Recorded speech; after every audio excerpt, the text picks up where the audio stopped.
You know what? When Jesus died, there were the three subspecies of mankind there at the cross.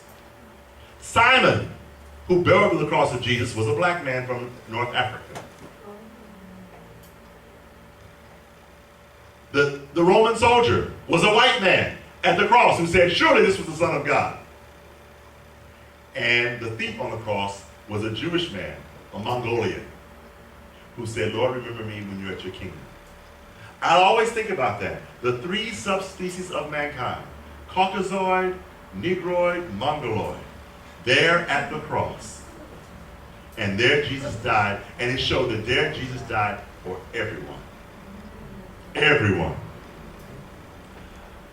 So a lot of times when I thought I was inferior, I sometimes acted like a fool, trying to go overboard. And I thought to myself, Clarence, don't be a fool. Be happy with what you are.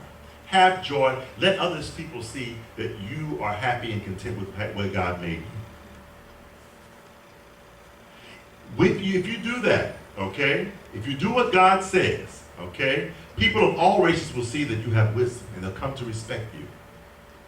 If they see that you are strong and only interested, that you are not strong, and only interested in relationships, they may look down on you. Paul continues in that verse, be an example in word, in conversation, in love, in spirit, in faith, and in purity. Remember the story of Elisha and the bears? Okay, in 2 Kings 2, 23 and 24? What happened to those young people that were teasing Elisha? Okay, they said, go up, bald head. I'm almost that way. Almost that way, you know.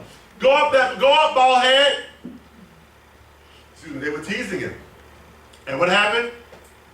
Elisha turned around and he pronounced a curse on them. And the two she-bears came out.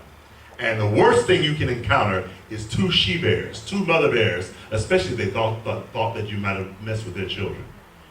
And the Bible said the two she-bears ripped them up. Okay? Now, here's what Ellen White says about that situation. And I want you to think about what she says and apply it to yourselves as teachers, okay, as missionaries. Even kindness should have its limits. Authority must be maintained, or it will be received by many with mockery and contempt. So as a missionary, as a teacher, you need to demand respect.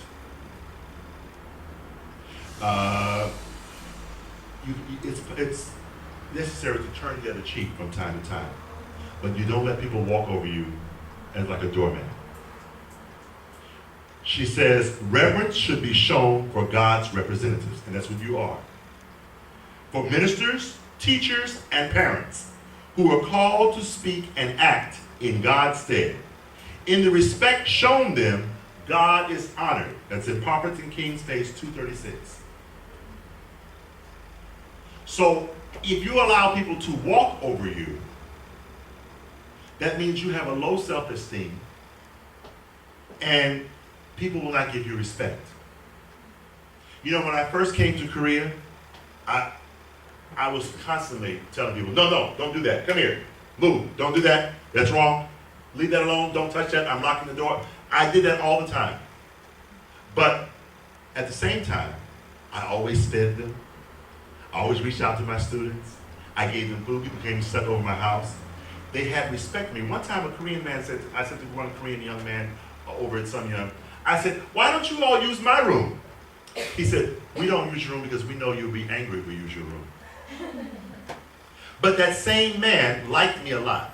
Came to my house in Seoul, spent the night there, went out to eat with me. Every time I went back to Sumyeon, they were always, oh, Clarence, we miss you. But I was firm. When I said no, I meant no. I put my foot down. Sometimes I think, oh, I feel so bad about putting my foot down, but they had more respect for me.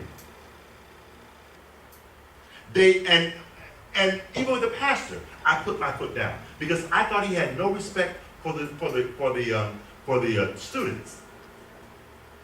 And before I left there, that same pastor practically begged me to stay. I had told him I was going to leave and go to Daegu. He said, no. He said, don't go. He said, I'm going to call Seoul right now and tell them to change your plans. I said, I'm sorry, Pastor, I can't do that. I already made up my mind. But what I'm trying to say is, I put my foot down when it was time. Solomon says there's a time and a place for everything. And if you don't know how to do that, what does the Bible say? If any of you lack wisdom, ask God. God will show you. The world needs, this is what I'm going to say in closing. The world needs evidences of sincere Christianity. The poison of sin is at work at the heart of society. This is Ellen White speaking. The gospel of truth is ever kept before them. Okay? Yet they perish because the example of those who should be a savor of life to them is a savor of death. Now, the SDA language institutes have been in Korea, have been all over Korea. Samyuk products are everywhere, sold in the markets. Samyuk Do You, Veggie Burger, everywhere. Samyuk University. Yet the people of Korea rarely, if ever, see the saving grace of Christ in the lives of Seventh-day Adventists. They know all about Samyuk.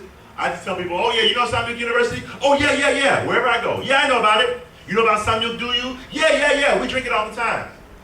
They drink Samyuk Do You, but they don't drink from the water of life. Too many attitudes. People don't smile, people don't speak. I like to make it so that when somebody comes up to me, I'm smiling and I'm shaking their hand, and I want them to feel that I mean hello. I don't want them just to hear my hello, I want them to feel my hello. Missionaries come to Korea with a weak relationship with Christ, and they leave Korea in bitterness and anger. They come here thinking, oh, I'll just be a missionary, and when things don't work out, they get angry and they want to leave. Jesus says in Revelation 3:16, I will spit you out of my mouth.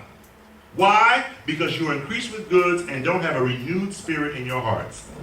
Take heed to your spirit, God says. Pray like David. Renew a right spirit within me. Then will I teach transgressors your ways, and sinners shall be converted to you. As missionaries, let this be your daily prayer. Amen.